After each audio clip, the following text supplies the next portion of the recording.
मूर्तीचं स्वरूप बदलण्याचा अधिकार दिला कुणी? मामाचा गणपतीचा मामा करायचा अधिकार दिला कुणी? कोण आहे एवढा अधिकार जो मामाचं रूप बदलू शकतो? आहे का कुणाला अधिकार? चुकत असं तर उभा राहून बोला गड्या, ठीक आहे, पण ही पद्धत चुकीची आहे, त्याला कुठंतरी आळा बसला पाहिजे. निर्गुण स्वरूप सगुण रूपाने तुम्हा आम्हाला कळावं म्हणून या धरणीमाईवरती अवताराला आलं. 1892 ला जगाचा मालक परमानंद गाणगापूर निवासी श्रीमंत बाळूमामा 1892 ला अवतार घेतला. काशी विश्वेश्वर शिवशंकराचा अवतार म्हणजे माझा मामा आहे. आणि त्या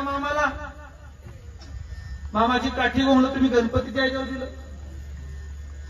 म्हणजे मला हाच प्रश्न पडलाय, तुम्ही गणपती बसवलाय का मामा बसवला? जर मामा बसवला असेल तर त्याला तोंड कुठनं आली?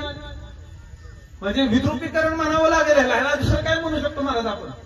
ही चुकीची पद्धत आहे, ही चुकीची पद्धत आहे.